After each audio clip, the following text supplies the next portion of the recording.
প্রিয় শিক্ষার্থী, আসসালামু আলাইকুম। আমি অসিন্ত স্যার আছি তোমাদের সাথে।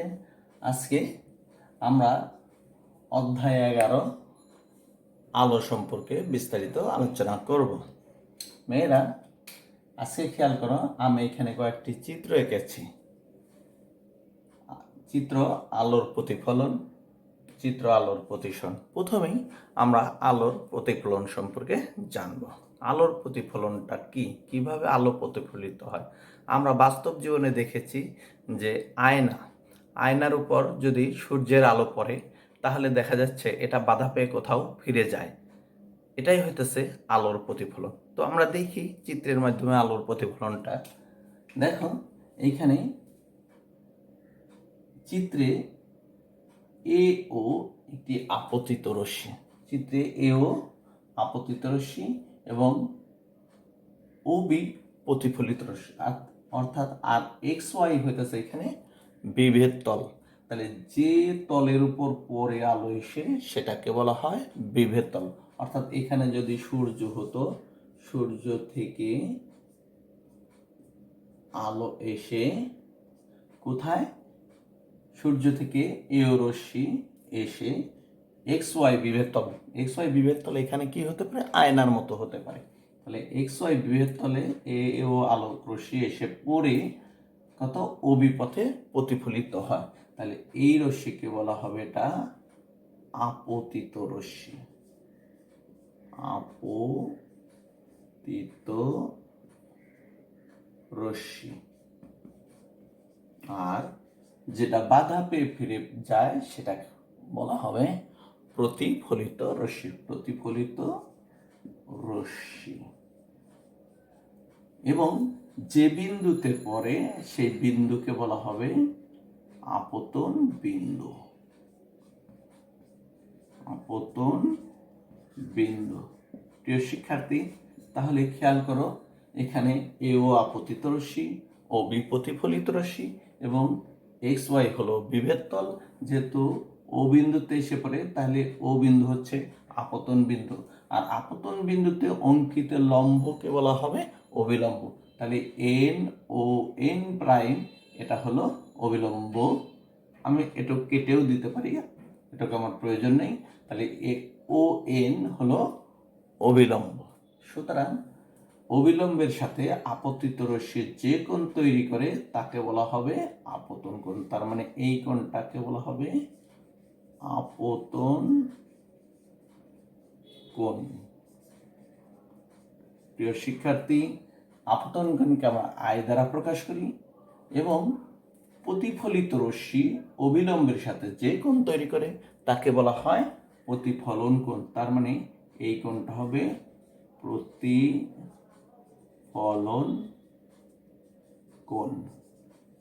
তাহলে আপতন কোণ, প্রতিফলন কোণ এবং আপতিত রশ্মি, প্রতিসরিত রশ্মি, বিভেদ তল সম্পর্কে জানলাম।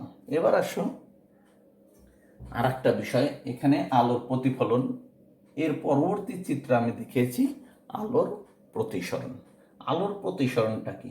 এটা যেমন আলো এসে কোনো মাধ্যমে বাধা পেয়ে ফিরে যায়, কিন্তু আলোর প্রতিসরণে কিন্তু তা নয়।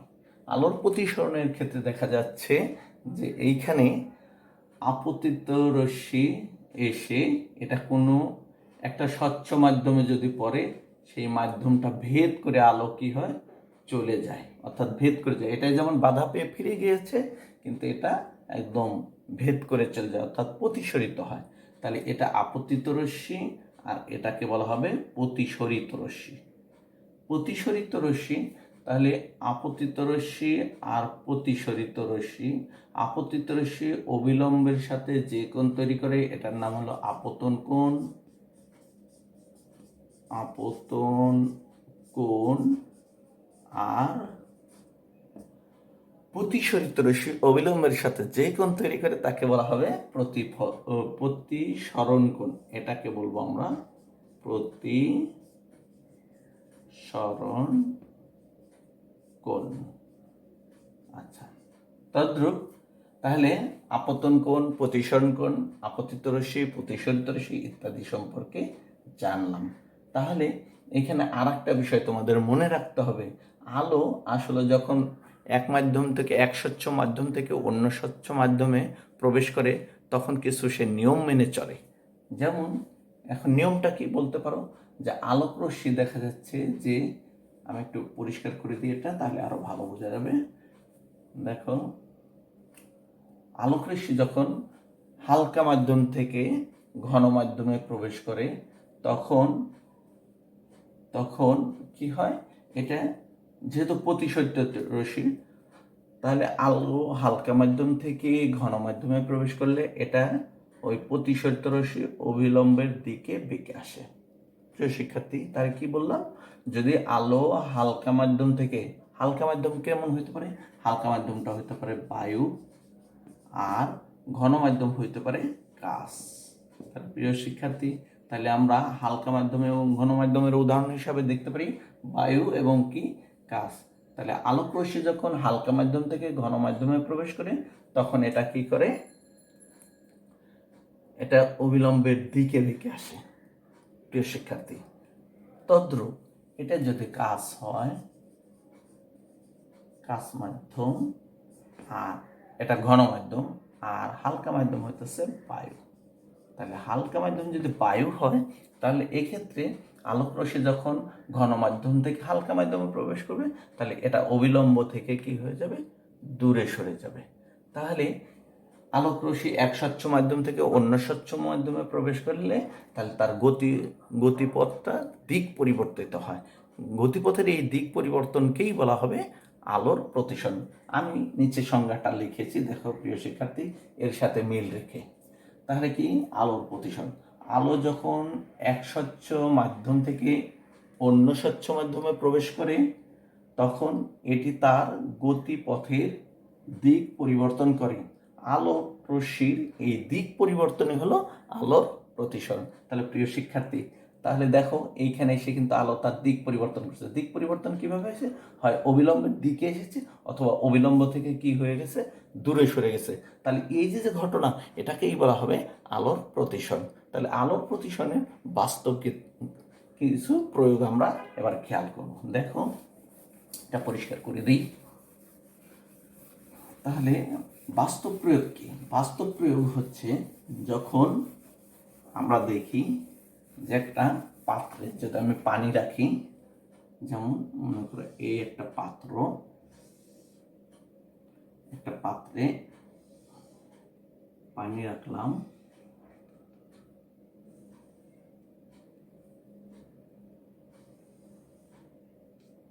পানি রাখলে কি ঘটনা ঘটবে, এখানে মনে করো পানি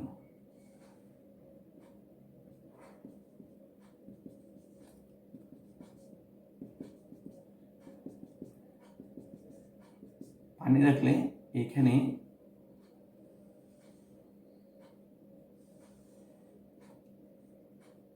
এরকম কিছু ঘটনা মনে হবে যে লাঠিটা বাঁকা হয়ে গেছে। তোমরা এটা প্র্যাকটিক্যালি বাসায় করে দেখতে পারো, দেখা মনে হবে যে লাঠিটা বাঁকা এবং মোটা হয়েছে, কারণ এটা আলোর প্রতিসরণ। আলো এখানে কি ঘটনা ঘটছে, এখানে হলো ঘন মাধ্যম, পানি হইতেছে, এখানে পানি, আর এটা হচ্ছে বায়ু মাধ্যম। তাহলে বায়ু এবং পানি, আলোক রশ্মি যখন এখান থেকে প্রতিসরিত হয়, অর্থাৎ এটা পানির এই যে তলটা, এটা হইতেছে বিভব তল। আলো যখন এই ঘন মাধ্যম থেকে হালকা মাধ্যমে যায় তখন তার দিক পরিবর্তিত হয়, আর এই দিক পরিবর্তনের কারণেই এরকম লাঠিটা কি মোটা এবং খাটো মনে হয়। এটাও আরও তোমাদের যে বইয়ে আরও কিছু উদাহরণ আছে, তোমরা যদি এটা ভালো করে পড়ো তাহলে এই যে ঘটনাগুলো ঘটছে এটা সব আলোর প্রতিসরণের কারণে। প্রিয় শিক্ষার্থী, এবার খেয়াল করো, আমরা এই বাস্তব প্রয়োগগুলো দেখলাম। এবার আসো আলোর প্রতিসরণের আরও দু একটা চিত্রের মাধ্যমে আরও দুইটি নিয়মের কথা আমি প্রথমেই এইখানে দেখিয়েছিলাম, যে হালকা মাধ্যম থেকে ঘন মাধ্যমে গেলে অবিলম্বের দিকে বেঁকে আসে, আবার ঘন মাধ্যম থেকে যদি হালকা মাধ্যমে যায় তাহলে অবিলম্ব থেকে দূরে সরে যায়। এছাড়াও আরও দুইটি ঘটনার কথা বলি আমি। যেমন আমি যদি আয়তাকার কাঁচফলক নিই, আয়তাকার কাঁচফলক চতুর্ভুজের মতো, কিন্তু এটার কয়টা তল আছে, ইটের মতো দেখতে অনেকটা, বাস্তব ক্ষেত্রে অনেকটা কি ইট, ইটের মতো 6টি তল আছে, এরকম আয়তাকার কাচ হলো। তাহলে আয়তাকার কাচ ফলকের ক্ষেত্রে যখন কোনো রশ্মি, আলোক রশ্মি, এই যে আমি তীর চিহ্ন দিচ্ছি, এই তীর চিহ্ন দিয়ে দিক বোঝানো হচ্ছে, অর্থাৎ কোন দিক থেকে কোন দিকে আলো যাচ্ছে সেটা বোঝানো হচ্ছে। তাহলে এখানে এটা আপতিত রশ্মি, মনে করো এও হলো আপতিত রশ্মি। তাহলে ও বিন্দুতে একটি অভিলম্ব, কি এটা অভিলম্ব, প্রিয় শিক্ষার্থী। তাহলে এটা যদি অভিলম্ব হয় তাহলে এটা বায়ু মাধ্যম, এটা হচ্ছে বায়ু মাধ্যম, আর এটা কাচ, যেহেতু এটা কাচ তাই নিশ্চয় এটা ঘন মাধ্যম। তাহলে আলোক রশ্মি যখন বায়ু মাধ্যম থেকে অর্থাৎ হালকা মাধ্যম থেকে ঘন মাধ্যমে প্রবেশ করলো, তাহলে নিশ্চয়ই এটা কি এখানে আপাতন কোণ অপেক্ষা প্রতিসরণ কোণ অবশ্যই ছোট হবে। তাহলে এটা আই, এটা কি আর, প্রিয় শিক্ষার্থী। তাহলে এখানে আবার যখন এখান থেকে আলো বের হয়ে যাবে, অর্থাৎ এই মাধ্যমে এটা অবশ্যই আমরা তীর চিহ্ন দিলাম, এখানে এটাকে আবার যদি আমি অবিলম্ব ভাবি তাহলে এটা আবার এ পথে বের হয়ে যাবে। তাহলে এইখানে দুইটি ঘটনা ঘটেছে, প্রথমত হালকা মাধ্যম থেকে ঘন মাধ্যমে প্রবেশ করেছে, আবার ঘন মাধ্যম থেকে হালকা মাধ্যমে নির্গত। তাহলে এটাকে বলবো আমরা আপতন কোণ,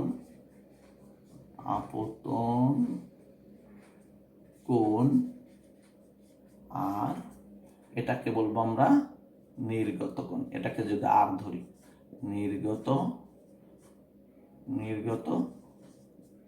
কোণ, প্রিয় শিক্ষার্থী। তাহলে খেয়াল করো এইখানেও বায়ু মাধ্যম, এটাও কিন্তু বায়ু মাধ্যম, শুধু মাধ্যম এটা ছিল কাচ মাধ্যম। তাহলে এটা সবসময় আপতন কোণ আর নির্গত কোণ সর্বদা সমান, অর্থাৎ এখানে আই সমান সমান আর। আরেকটি কথা মনে রাখবে, আলোক রশ্মি যখন হালকা মাধ্যম থেকে ঘন মাধ্যমে প্রবেশ করে তখন আপাতন কোণ আয়ের চেয়ে প্রতিসরণ কোণ ছোট হবে। আর আলোক রশ্মি যখন ঘন থেকে হালকা মাধ্যমে প্রবেশ করবে তখন আপতন কোণ আই বড়, আপাতন কোণের চাইতে প্রতিসরণ কোণ বড় হবে, প্রিয় শিক্ষার্থী। আর আলোর প্রতিফলনের ক্ষেত্রে আর একটা বিষয় তোমরা খেয়াল রাখবে, এখানে যেমন আমি একটা চিত্র এঁকেছিলাম, এটা প্রথম চিত্রে আপতন কোণ, আর এটা ছিল কি আপতিত রশ্মি, এই বিন্দুতে অঙ্কিত লম্ব হলো অভিলম্ব, তাহলে আর এটা হলো প্রতিফলিত রশ্মি। তাহলে আপাতন কোণ এটাকে বলা হবে প্রতিফলন কোণ। সবসময় আলোর প্রতিফলনের সূত্র আপাতন কোণ সমান সমান কত প্রতিফলন কোণ। আপাতন কোণ আই আর প্রতিফলন কোণ সর্বদা পরস্পর সমান। আপাতন কোণ আই আর প্রতিফলন কোণ আর সর্বদা সমান, এটা প্রতিফলনের সূত্র। আর এখানে আমরা প্রতিসরণের সূত্র তো আমরা বলেছি। আর একটা বিষয় তোমাদের খেয়াল রাখতে হবে, এখানে আলোক রশ্মি যখন লম্বভাবে পড়ে, অর্থাৎ লম্ব, এটা মনে করো অভিলম্ব, এখানে যদি লম্বভাবে পড়ে তাহলে তার কোনো দিকের পরিবর্তন হয় না, অর্থাৎ এখানে অবিলম্ব থেকে দূরেও সরে যায় না, আবার অবিলম্বর কাছের দিকেও আসে না, সুতরাং এটা একদম সোজাসুজি প্রতিসরিত হবে, এক্ষেত্রে দিকের কোনো পরিবর্তন হয় না। প্রিয় শিক্ষার্থী, আর একটা বিষয়, এখানে আপতিত রশ্মি, এখানে মনে করে এটা আপতিত রশ্মি, এটা কি নির্গত রশ্মি অর্থাৎ প্রতিসরিত রশ্মি। তাহলে আপতিত রশ্মি এ ও, আর প্রতিসরিত রশ্মি ও বি, এবং এন ও এন প্রাইম হইতেছে এক্ষেত্রে অভিলম্ব। তাহলে অভিলম্ব, আপতিত রশ্মি, প্রতিসরিত রশ্মি একই সমতলে থাকে, যেমন ব্ল্যাকবোর্ড একটা সমতল, এই একই সমতলে থাকে। এই ছিল আলোর প্রতিসরণের কিছু নিয়ম। প্রিয় শিক্ষার্থী, এবারে খেয়াল করো, আমরা এই আলোর প্রতিসরণের আরো কিছু গুরুত্বপূর্ণ বিষয় আমরা জানবো, যেগুলো না জানলেই নয়, এই অধ্যায় একদমই পূর্ণাঙ্গ হবে না। সেটা হইতেছে সংকট কোণ এবং পূর্ণ অভ্যন্তরীণ প্রতিফলন। শিক্ষার্থীদের বেশিরভাগই এটা সহজেই বুঝতে চাই না, তোমাদের অনেকটা জটিল লাগে। আমি এই জটিল জিনিস কীভাবে সহজে পড়া যায় সেটা চেষ্টা করি, দেখি কি করা যায়। দেখো প্রিয় শিক্ষার্থী, আমরা জানি আলোক রশ্মি এটা মনে করো একটা পানি মাধ্যম, আর এটা বায়ু মাধ্যম। উপরে এটা বায়ু, এটা দিলাম আমি পানি। প্রিয় শিক্ষার্থী খেয়াল করো, এটা হলো অভিলম্ব, এটাকে একটু বাঁকা হয়ে গেলে একটু সোজা করি। এটা হইতেছে অভিলম্ব, এটা হইতেছে বিভেদ তল। প্রিয় শিক্ষার্থী, তাহলে এটা যদি বিভেদ তল, পানির তল, এটা পানির, আর এখন আলোক রশ্মি যদি এখান থেকে মনে করো আপতিত হচ্ছে, সবসময় যে উপর দিক থেকে আসবে এমন কোনো কথা নাই, এটা নিচের দিক থেকে, অর্থাৎ ঘন মাধ্যম থেকে কোন মাধ্যমে প্রতিসরিত হইতেছে? হালকা মাধ্যম। আমরা জানি এটা কিন্তু যাওয়ার কথা এই সোজাসুজি। প্রিয় শিক্ষার্থী, তা না যে এটা কি করবে, বেঁকে যাবে। আমি আগেই বলেছিলাম যে ঘন মাধ্যম থেকে যখন হালকা মাধ্যমে যাবে, তাহলে সে কি করবে, যে পথে যাওয়ার কথা সে পথে না যেয়ে সে অবিলম্ব থেকে কি হবে, দূরে সরে আসবে। এখানে তাই এসেছে এও আপতিত রশ্মি, এখানে এও আপতিত রশ্মি ও এ প্রাইম পথে প্রতিসরিত হয়েছে। তাহলে আমি এটা পরিষ্কার করে দিই। এবার খেয়াল করো, আমরা যদি এখানে আর একটা রশ্মি নিই বিও, তাহলে দেখা যাবে বিও যদি নিই, তাহলে এটা দেখা যাবে বিভেদ তল বরাবর চলে গিয়েছে। তাহলে বিভেদ তল বরাবর চলে গেল, এখানে এন ও এন প্রাইম হইতেছে অবিলম্ব। তাহলে প্রিয় শিক্ষার্থী, আগের এও রশ্মির জন্য এটা আপতন কোণ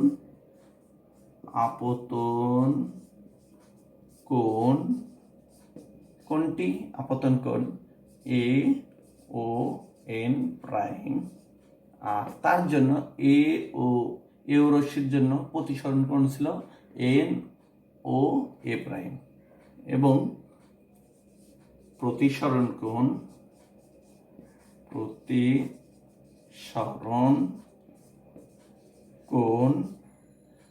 কোণটি হবে বলো? প্রতিসরণ কোণ হবে এও রশ্মির জন্য এন ও এ প্রাইম, প্রিয় শিক্ষার্থী, তাহলে এবার খেয়াল করো, এও রশ্মির জন্য আপতন কোণ এ ও এন প্রাইম এবং প্রতিসরণ কোণ কত? এন ও এ প্রাইম। অনুরূপভাবে বিও রশ্মির জন্য প্রতিসরণ কোণটি হবে আপতন কোণ এবং প্রতিসরণ কোণ। এবার আগেটা ছিল বিও রশ্মির ক্ষেত্রে, বিওর ক্ষেত্রে কি হবে? আপতন কোণ কোনটা? B O N prime. প্রিয় শিক্ষার্থী দেখো, এ ওর জন্য ছিল এ ও এন প্রাইম, এবার বি ওর জন্য বি ও এন প্রাইম। তাহলে এটা আপতন কোণ এবং প্রতিসরণ কোণ তাহলে কি হবে প্রিয় শিক্ষার্থী? এন ও, এটা দেব বি প্রাইম, অর্থাৎ বি ও রশ্মি কি ওবি পথে প্রতিসরিত হয়েছে। তাহলে প্রতিসরণ কোণ কত হবে? এন ও বি প্রাইম, প্রিয় শিক্ষার্থী, তাহলে খেয়াল করে এখানে এটা যদি আমি একটু পরিষ্কার করে দিই, বিভেদ তলটা শুধু রাখতেছি, বিভেদ তল এটাকে আমি পরিষ্কার করে দিলাম, এটাও পরিষ্কার করে দিলাম, শুধুমাত্র বিও রশ্মিটা রাখি। বিও রশ্মির জন্য আমার প্রতিসরিত রশ্মি হচ্ছে ও বি প্রাইম। তাহলে খেয়াল করো তো, এখানে প্রতিসরণ কোণ হচ্ছে N O B prime, N O B প্রাইমের মান কত ডিগ্রি হচ্ছে? 90 ডিগ্রি। আর তাহলে ঘনমাধ্যমে যে কোণের জন্য প্রতিসরণ কোণ কত ডিগ্রি হয়? 90 ডিগ্রি হয়। তাহলে ঘনমাধ্যমে যে কোণ বলতে কোন কোণ? বি ও এন প্রাইম, এখানে ঘনমাধ্যমের কোণ। তাহলে আর প্রতিসরণ কোণ কত হইতেছে? ওই বিও রশ্মির জন্য এন ও বি প্রাইম। তাহলে এই ক্ষেত্রে এন ও বি প্রাইমের মান হইতেছে 90 ডিগ্রি। তোমরা খেয়াল করো, এটার মান হচ্ছে 90 ডিগ্রি। তাহলে ঘনমাধ্যমে যে কোণের জন্য ঘনমাধ্যমের যে কোণের জন্য প্রতিসরণ কোণ কত ডিগ্রি হয়? 90 ডিগ্রি হয়। ঘনমাধ্যমের সেই কোণকে, ঘনমাধ্যমের সেই কোণ বলতে কোন কোণ? B O N prime. তাহলে ঘনমাধ্যমের সেই কোণ কে বলা হবে? সংকট কোণ। সুতরাং বি ও এন প্রাইমের ক্ষেত্রে সংকট কোণ। প্রিয় শিক্ষার্থী, তাহলে বুঝতেই পারলে সংকট কি, কোণটা কি? ঘনমাধ্যমের যে কোণের জন্য প্রতিসরণ কোণ কত ডিগ্রি হবে? 90 ডিগ্রি হবে। সেই কোণকে বলবো আমরা কি কোণ? সংকট কোণ। এবার আসো, সংকট কোণ বুঝতে পেরেছি। তাহলে বি ও এন প্রাইমের ক্ষেত্রে সংকট কোণ, আর এই বি ও রশ্মির জন্য প্রতিসরণ কোণ হতেছে কত ডিগ্রি? 90, অর্থাৎ এন ও বি প্রাইম। এবার আসো প্রিয় শিক্ষার্থী, আমরা যদি সংকট কোণের চাইতে একটু বেশি কোণে রশ্মিটি আপতিত করি তাহলে সেক্ষেত্রে কি ঘটনা ঘটতে পারে? তাহলে আসো, পূর্ণ অভ্যন্তরীণ প্রতিফলনের নাম শুনেছ তোমরা নিশ্চয়ই।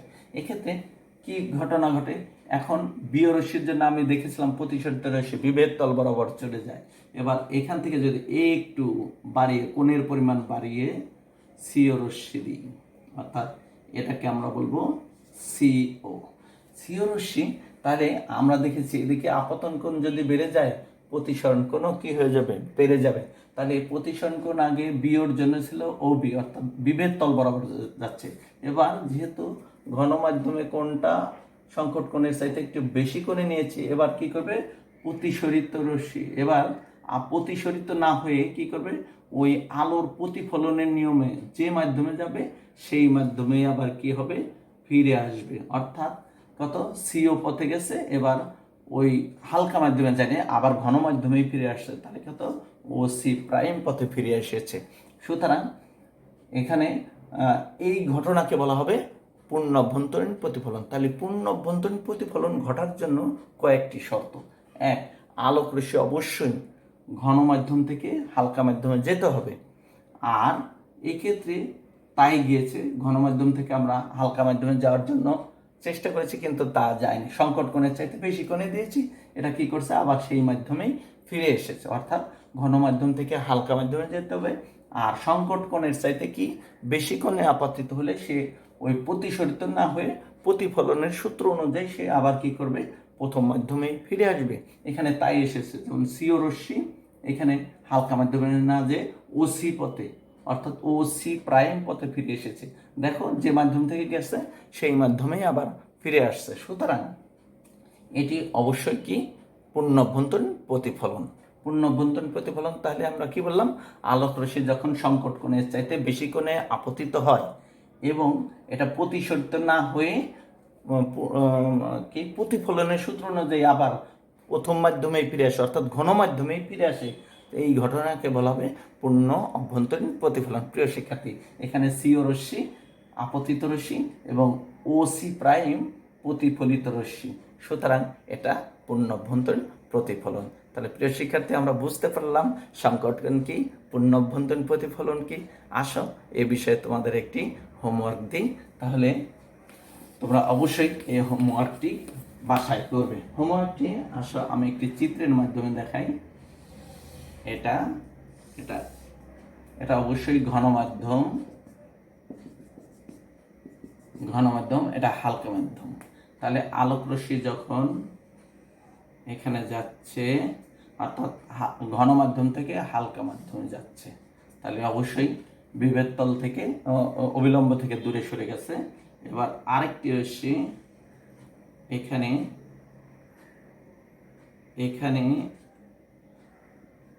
এটা, তাহলে এখানে আমি দিলাম এক্স ওয়াই, তাহলে এখানে এক্স, এটা দিক ও এক্স প্রাইম, আর এটা ওয়াই ও, তাহলে এটা কি দেবো? Y prime.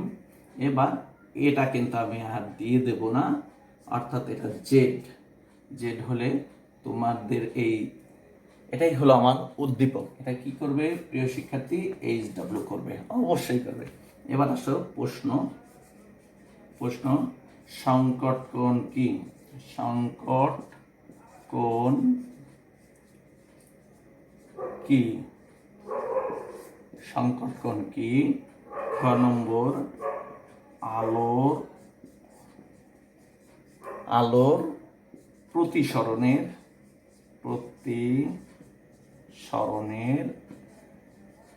নিয়ম লিখো। এবার গ নম্বর, জেডো রশ্মির জন্য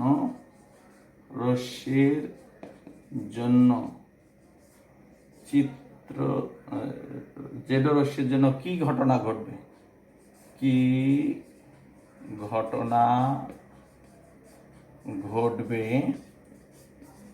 চিত্র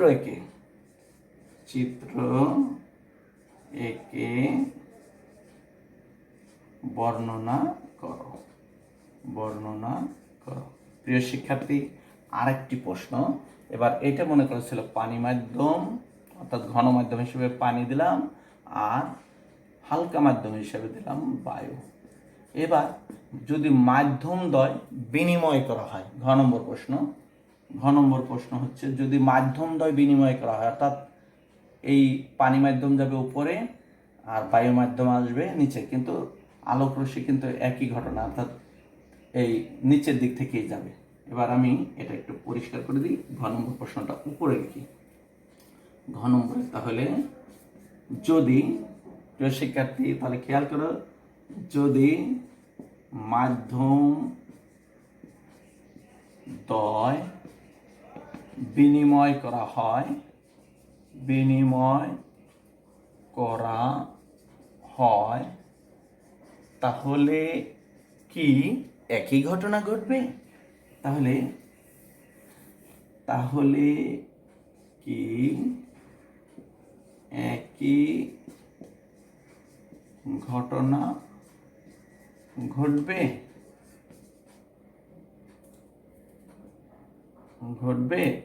আলোচনা করো। প্রিয় শিক্ষার্থী, আজকে এই ছিল আমার পাঠের অংশ। তাহলে নিশ্চয়ই আরেকদিন আরেক টপিকস নিয়ে হাজির হব। সে পর্যন্ত তোমরা অবশ্যই ভালো থাকবে, ঘরে থাকবে, আমিও ঘরে আছি। প্রিয় শিক্ষার্থী, তাহলে তোমরা এই বিষয়গুলো অবশ্যই মনোযোগ দিয়ে পড়বে। এটা তোমাদের পরীক্ষার জন্য খুবই ইম্পর্টেন্ট একটা বিষয়। ওকে, ভালো থেকো সবাই, বাই বাই।